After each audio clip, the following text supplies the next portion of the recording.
स्वागत है आप सभी का। नमस्कार, मैं हूं प्रीति सिंह। आप देख रहे हैं खबर दोपहर। शुरुआत मुख्य समाचारों के साथ।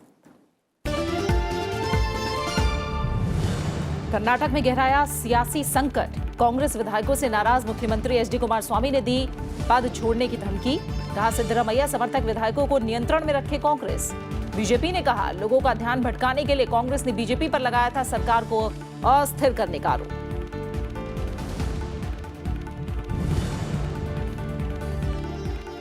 एनसीसी के सहयोग और समर्पण का भाव सराहनीय। एनसीसी की रैली में प्रधानमंत्री नरेंद्र मोदी का संबोधन। कहा, भारत शांति का समर्थक, लेकिन देश की सुरक्षा से किसी तरह का समझौता नहीं। 17 निदेशालयों और 11 देशों के कैडेटों ने प्रधानमंत्री को दी सलामी।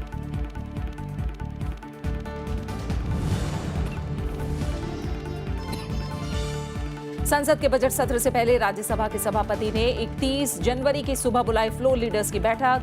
लोकसभा अध्यक्ष ने 30 जनवरी को बुलाई सर्वदलीय बैठक। 31 जनवरी से शुरू हो रहे सत्र के सुचारू संचालन के लिए आम सहमति बनाना मकसद।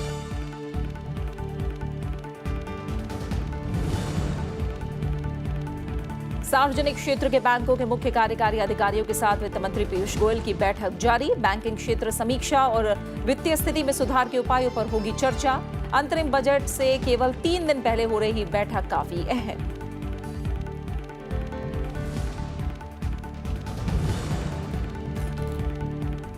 और न्यूजीलैंड के खिलाफ तीसरे वनडे में टीम इंडिया के सामने जीत के लिए 244 रनों की चुनौती। शमी को 3 विकेट, भुवनेश्वर, चहल और पांड्या ने लिए 2-2 विकेट। टीम इंडिया का स्कोर 1 विकेट पर 131 रन।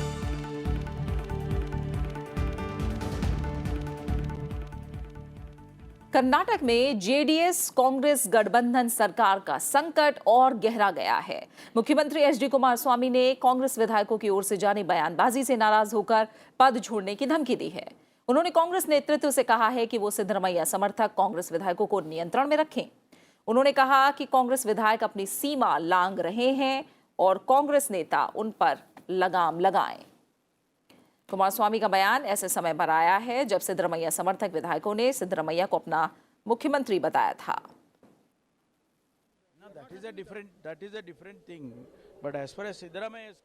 इस बीच राज्य के उप मुख्यमंत्री और कांग्रेस के वरिष्ठ नेता जी परमेश्वरा ने कहा है कि सिद्धरामैया सर्वश्रेष्ठ मुख्यमंत्री रहे हैं और वो कांग्रेस विधायक दल के नेता हैं। उन्होंने ये भी कहा कि विधायकों ने अपनी राय रखी है और इसमें गलत क्या है।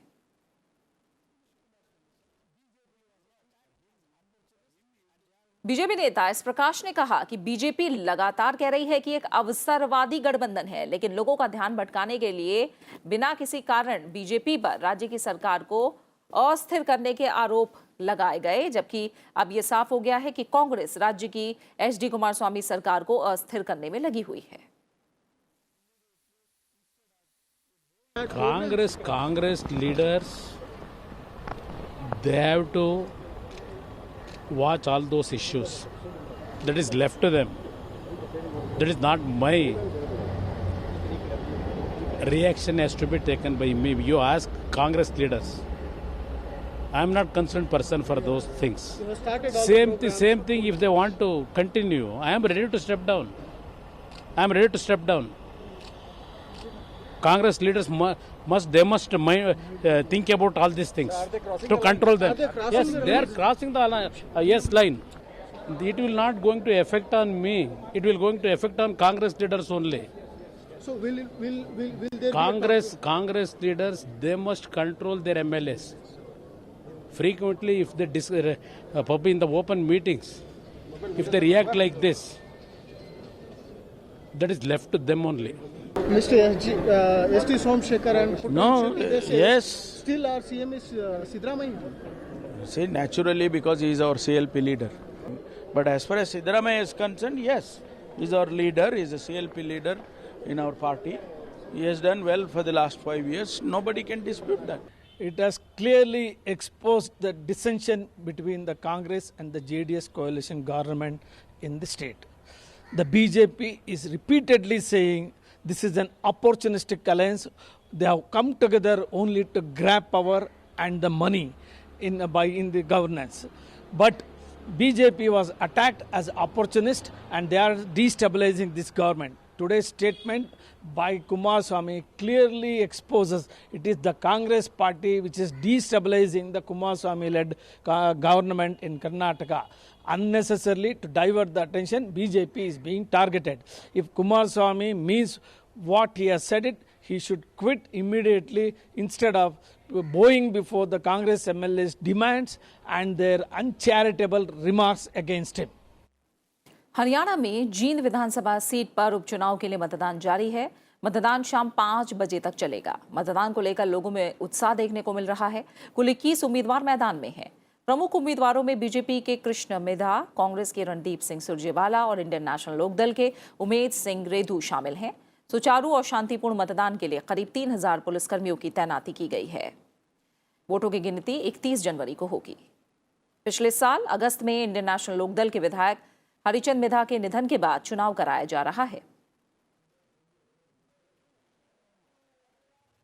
वहीं राजस्थान में रामगढ़ विधानसभा सीट के लिए वोट डाले जा रहे हैं। 2 महिलाओं समेत कुल 20 उम्मीदवार चुनाव मैदान में हैं। बहुजन समाज पार्टी के उम्मीदवार लक्ष्मण सिंह के निधन के कारण इस निर्वाचन क्षेत्र में पिछले साल 7 दिसंबर को मतदान नहीं हो पाया था। अगले कुछ महीनों में होने वाले लोकसभा और विधानसभा चुनाव के मद्देनजर निर्वाचन आयोग ने सभी राज्यों, केंद्र शासित प्रदेशों के मुख्य सचिवों और मुख्य निर्वाचन अधिकारियों को चिट्ठी लिखी है। ये चिट्ठी चुनाव के दौरान ड्यूटी करने के संबंध में अधिकारियों के तबादले और तैनाती को लेकर लिखी गई है। आयोग ने सभी राज्यों और केंद्र शासित प्रदेशों से 28 फरवरी तक अधिकारियों का तबादला और तैनाती का काम पूरा करने के लिए कहा है। साथ ही मार्च के पहले हफ्ते तक इस बाबत रिपोर्ट देने के लिए कहा गया है। मौजूदा लोकसभा का कार्यकाल 3 जून को पूरा हो रहा है। वहीं लोकसभा के अलावा 4 राज्यों की विधानसभाओं का कार्यकाल भी पूरा होने को है, जिनमें आंध्र प्रदेश, अरुणाचल प्रदेश, ओडिशा और सिक्किम शामिल हैं। राज्यों के कार्यकाल पूरा होने की तारीखों की बात करें तो आंध्र प्रदेश विधानसभा का कार्यकाल 18 जून और अरुणाचल प्रदेश विधानसभा का कार्यकाल 1 जून तक पूरा होना है। वहीं ओडिशा विधानसभा का कार्यकाल 11 जून तो सिक्किम विधानसभा का कार्यकाल 27 मई को पूरा हो रहा है।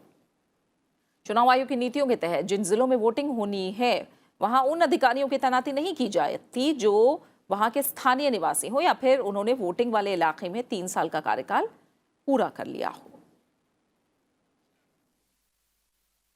संसद के बजट सत्र से पहले राज्यसभा के सभापति एम वेंकैया नायडू और लोकसभा अध्यक्ष सुमित्रा महाजन ने अलग अलग सर्वदलीय बैठकें बुलाई हैं। इसका मकसद संसद के आगामी सत्र के सुचारू संचालन के लिए सभी दलों में आम सहमति बनाना है। राज्यसभा के सभापति एम वेंकैया नायडू ने आगामी सत्र की शुरुआत से पहले 31 जनवरी की सुबह सभी पार्टियों के फ्लोर नेताओं की बैठक बुलाई है। ये सत्र आगामी आम चुनाव से पहले प्रधानमंत्री नरेंद्र मोदी के नेतृत्व वाली मौजूदा एनडीए सरकार का अंतिम संसद सत्र होगा।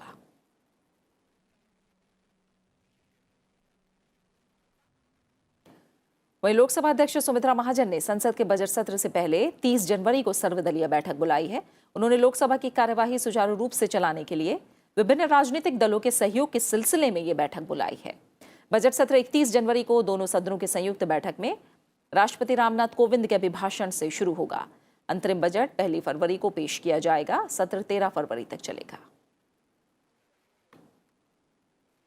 प्रधानमंत्री नरेंद्र मोदी आज एनसीसी की रैली में शामिल हुए। इस मौके पर उन्होंने गार्ड ऑफ ऑनर का निरीक्षण किया। 17 निदेशालयों और 11 देशों के कैडेटों ने प्रधानमंत्री को सलामी दी। इस मौके पर एनसीसी कैडेट को संबोधित करते हुए प्रधानमंत्री ने कहा कि एनसीसी के कैडेट भारत के भविष्य के बारे में विश्वास उत्पन्न करते हैं और हमारे युवा वर्ग को गर्व की भावना प्रदान करते हैं। प्रधानमंत्री ने कहा कि भारत एक शांति प्रिय देश है, लेकिन देश की सुरक्षा के साथ किसी तरह का समझौता हरगिज नहीं किया जा सकता। प्रधानमंत्री ने कहा कि आने वाले समय में हर वो कड़ा और बड़ा फैसला लिया जाएगा जो राष्ट्र की सुरक्षा के लिए जरूरी है।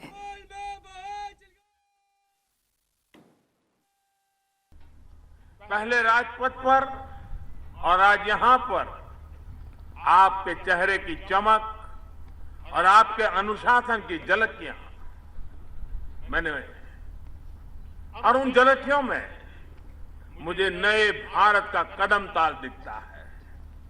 पूरे आत्मविश्वास के साथ सीना चौड़ा किए, मस्तिष्क को ऊंचा रखे, राष्ट्र के गौरव के लिए तत्पर, ये असीम ऊर्जा उत्साह देने वाले होते हैं। आपका ये जोश, आपका ये उत्साह ही है जिसके कारण भारत आज नए आत्मविश्वास से भरा है। आज दुनिया कह रही है कि भारत न सिर्फ संभावनाओं से भरा हुआ देश है, बल्कि उनको साकार भी कर रहा है।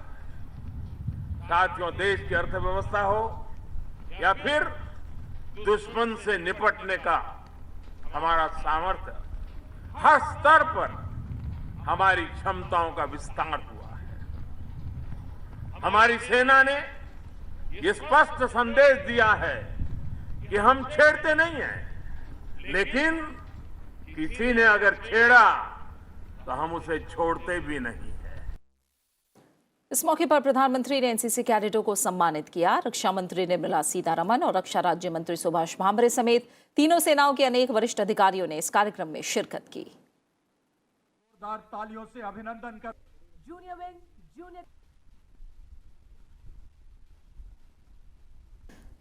प्रधानमंत्री नरेंद्र मोदी कल सुबह 11 बजे परीक्षा पर चर्चा कार्यक्रम में देश भर के विद्यार्थियों, अभिभावकों और शिक्षकों के साथ परीक्षा से संबंधित चर्चा करेंगे। साथ ही विद्यार्थियों को परीक्षा के दौरान तनाव से मुक्त रहने का मंत्र भी देंगे। इस कार्यक्रम का आयोजन केंद्रीय मानव संसाधन विकास मंत्रालय के द्वारा किया जा रहा है, जिसका मुख्य उद्देश्य बच्चों को परीक्षा के तनाव से मुक्त रखना है।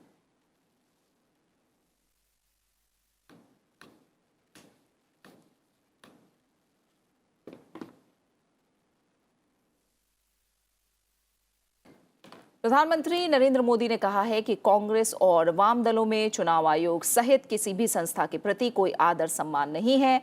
केरल के त्रिशूर में जनसभा को संबोधित करते हुए प्रधानमंत्री ने लंदन में आयोजित ईवीएम हैकाथॉन कार्यक्रम के बहाने इसमें शिरकत करने वाले वरिष्ठ कांग्रेसी नेता और कांग्रेस पर तीखा हमला बोला।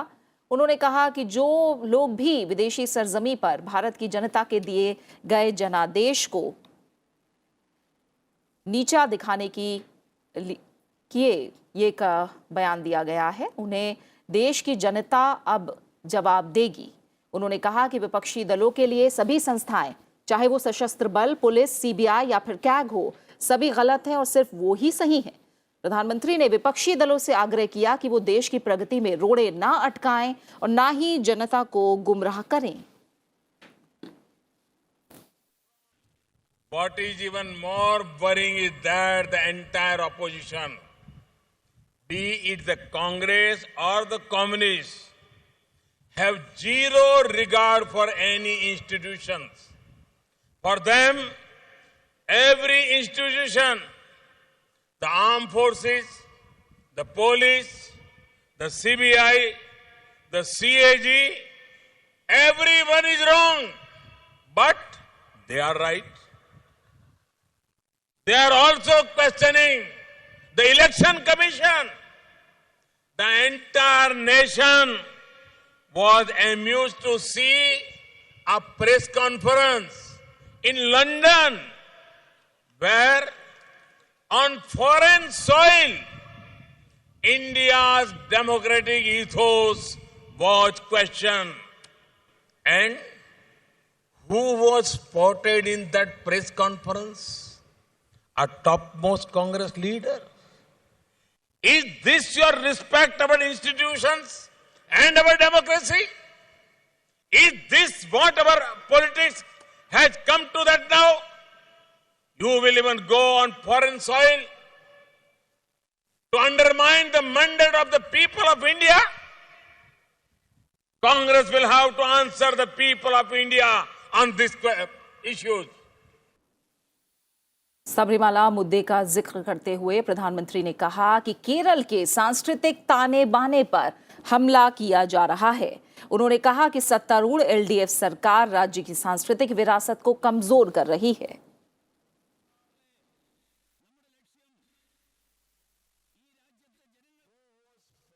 प्रधानमंत्री ने केरल में कोच्चि में भारत पेट्रोलियम निगम लिमिटेड के एकीकृत तेल शोधक विस्तार परिसर को राष्ट्र को समर्पित किया और कोच्चि में एक पेट्रो रसायन परिसर की आधारशिला रखी। उन्होंने कोच्चि में उद्यम पेरूर में इंडियन ऑयल कॉरपोरेशन के एलपीजी बॉटलिंग संयंत्र के स्टोरेज वेसल का भी उद्घाटन किया। साथ ही उन्होंने इत्तुमानूर में कौशल विकास संस्थान के दूसरे परिसर की भी आधारशिला रखी।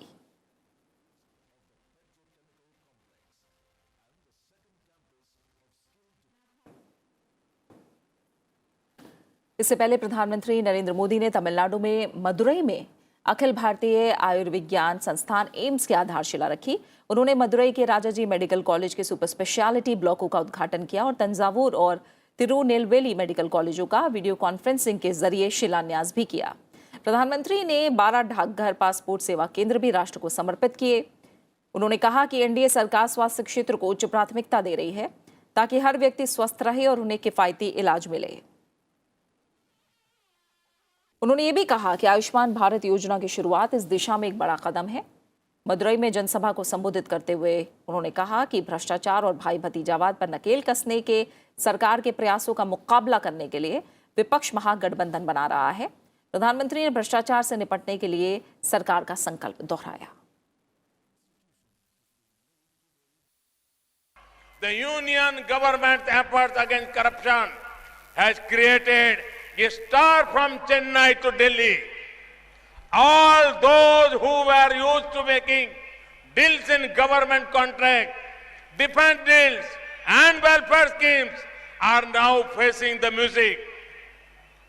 That is why they are all coming together. They say that keeping aside all other considerations, they must unite to remove these watchmen, however big a group they form, out of fear and negativity. Narendra Modi will stand firmly with the poor. And I call upon the people of Madurai and the youth of Tamil Nadu to reject these forces of negativity.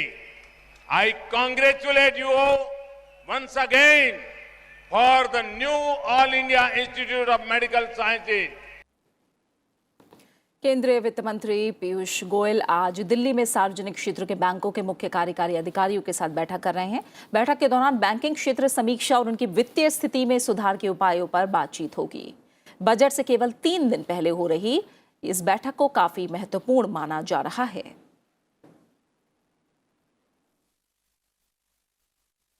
उपराष्ट्रपति M Venkaiah Naidu ने आज दिल्ली में Kyrgyz गणराज्य के विदेश मंत्री से मुलाकात की। दोनों के बीच कई मुद्दों पर चर्चा हुई। दोनों देशों ने व्यापार, निवेश, पर्यटन, शिक्षा और कृषि क्षेत्र में आपसी संबंधों को बेहतर बनाने पर सहमति जताई है।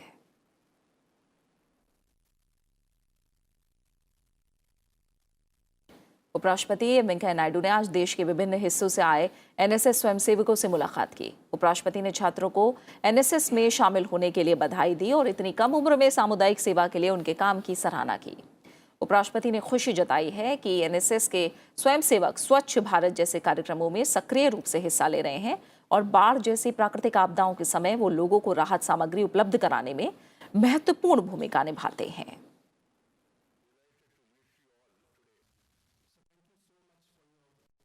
अतिथियों का स्वागत करते हुए कोई स्मृति चिन्ह या उपहार देने की पुरानी परंपरा है। बात जब देश के प्रधानमंत्री की हो तो इसमें और भी विशिष्टता जुड़ जाती है। विविधताओं से भरे देश में हर राज्य और संस्कृति से जुड़े स्मृति चिन्ह हैं जो प्रधानमंत्री नरेंद्र मोदी को अपने मौजूदा कार्यकाल में दिए गए। इन छोटी बड़ी अनेक वस्तुओं को राजधानी में प्रदर्शन के लिए रखा गया है और अब इन वस्तुओं की नीलामी की जा रही है। नीलामी से एकत्रित धन का उपयोग गंगा सफाई के लिए किया जाएगा। नई दिल्ली के national gallery of modern art में लगी है एक प्रदर्शनी जिसमें प्रधानमंत्री नरेंद्र मोदी को मिले हुए उपहारों और सोवेनिर्स की ये प्रदर्शनी है जो ऑक्शन के लिए, नीलामी के लिए तैयार है और करीब 2000 ऐसी चीज़ों, कलाकृतियों और वस्तुओं की ये प्रदर्शनी और ये नीलामी से जो पैसा इकट्ठा होगा वो नमामि गंगे प्रोजेक्ट के लिए जाएगा। रंग बिरंगी पगड़ियाँ, तलवारें, हल, पारंपरिक वस्त्र, तीर धनुष, वाद्य यंत्र और अंग वस्त्रम, ऐसा लगता है समूचा भारत अपनी उपहार की वस्तुएं लेकर इस प्रदर्शनी कक्ष में आ गया हो। ये है राजधानी में इंडिया गेट के पास स्थित राष्ट्रीय आधुनिक कला दीर्घा और यहाँ प्रदर्शित ये नाना प्रकार की रोचक और रंगीन वस्तुएं प्रधानमंत्री को मिले उपहार और सोवेनिर्स हैं। लगभग 2000 की संख्या में प्रदर्शित ये गिफ्ट आइटम्स यहाँ नीलामी के लिए उपलब्ध हैं। इसमें भी जो पैसा राशि आएगी ये नमामि गंगे में, नमामि गंगे प्रोजेक्ट को पूर्ण रूप से 100% दी जाएगी और उससे नमामि गंगे प्रोजेक्ट को और तेज गति देने में लाभ होगा। उपहार में मिली वस्तुओं के साथ व्यक्ति की भावनाएं जुड़ी होती हैं। जब कोई उपहार प्रधानमंत्री के स्पर्श से होता हुआ अन्य व्यक्ति तक पहुंचता है तो ये भावनात्मक संबंध और भी प्रगाढ़ हो जाता है। इस नीलामी की एक और विशिष्ट बात है कि बोली लगाने वाला सजग रूप से गंगा स्वच्छता के पवित्र अभियान का हिस्सा बनकर राष्ट्र निर्माण में भी साझीदार हो सकता है। तो इस सारी चीज़ को हम प्रॉपरली यहाँ डिस्प्ले किए। एनजीएम पूरा टीम और हमारा मिनिस्ट्री सब लोग मिलके उसको प्रॉपरली डिस्प्ले किए और उसका जो राशि होगा नमामि गंगे मतलब इतना अच्छा उद्देश्य है कि यहाँ से जो राशि इकट्ठी होगा वो नमामि गंगे में काम पे आएगा। इस नीलामी में भाग लेने के लिए राष्ट्रीय आधुनिक कला दीर्घा में जाकर पंजीकरण कराना होगा और चीजों को जांच परख कर अपनी पसंद की वस्तु की बोली लगानी होगी। सबसे बड़ी बोली होने पर वस्तु आपकी हो जाएगी, जिसे आप अपनी संग्रहित प्रिय वस्तुओं के साथ घर पर रख सकेंगे। अगर आप दिल्ली से बाहर हैं तो ऑनलाइन इसमें हिस्सा ले सकते हैं। इसके लिए आपको pmmementos.gov.in पर जाकर ई-ऑक्शन में हिस्सा लेने का विकल्प मिल जाएगा। ये नीलामी 31 जनवरी तक चलेगी। इरफान, राज्यसभा टीवी। स्वदेशी तकनीक से बनी और देश की सबसे तेज दौड़ने वाली रेलगाड़ी का नाम वंदे भारत होगा। ये रेलगाड़ी दिल्ली और वाराणसी के बीच चलेगी। रेल मंत्री पीयूष गोयल ने कल बताया कि प्रधानमंत्री इस सेमी हाई स्पीड रेलगाड़ी का जल्द ही उद्घाटन करेंगे। पीयूष गोयल ने कहा कि 16 डिब्बों की ये रेलगाड़ी इंटीग्रल कोच फैक्ट्री चेन्नई में बनाई गई है। दिल्ली से वाराणसी तक की दूरी ये रेलगाड़ी 8 घंटे में तय करेगी। उन्होंने बताया कि ऊर्जा कुशल और बिना इंजन वाली पहली रेलगाड़ी है।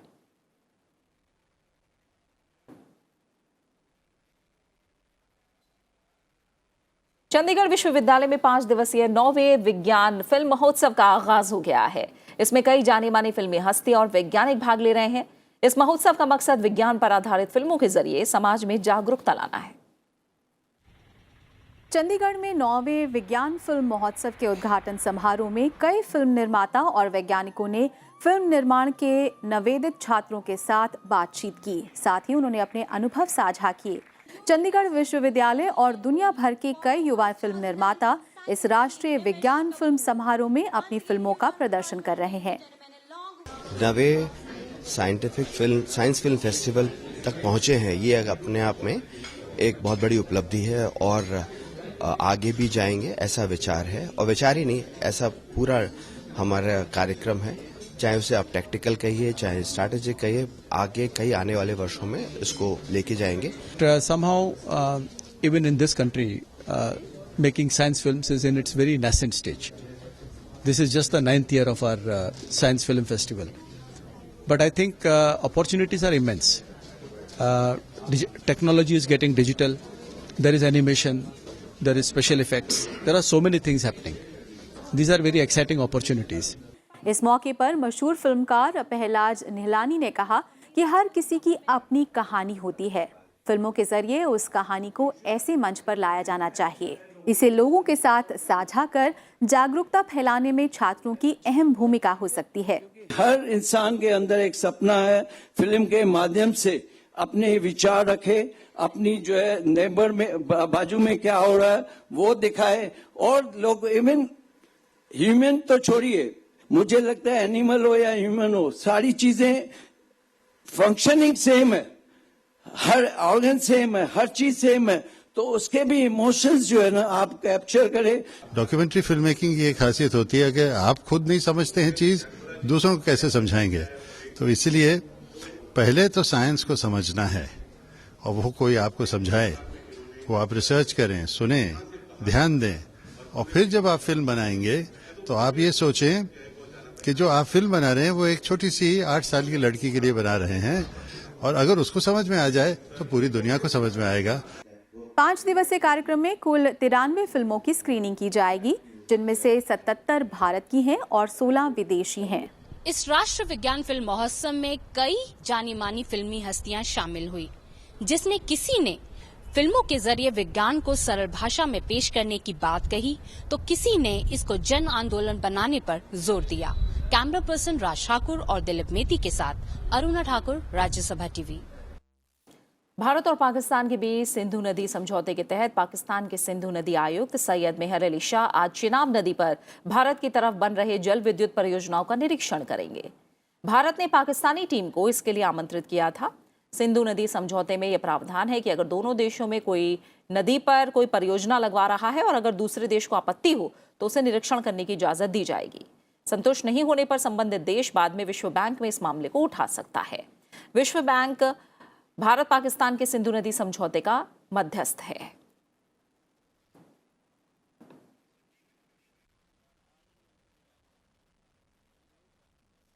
और अब बात करेंगे क्रिकेट की। आज टीम इंडिया और न्यूजीलैंड के बीच 5 मैचों की सीरीज का तीसरा मैच माउंट माउंगानुई में बे ओवेल मैदान पर खेला जा रहा है।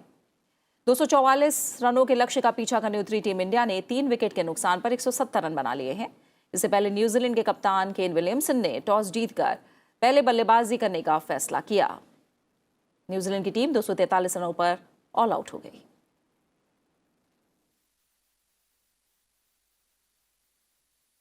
इसी के साथ फिलहाल खबर दोपहर में इतना ही। आप बने रहिए राज्यसभा टीवी के साथ। नमस्कार।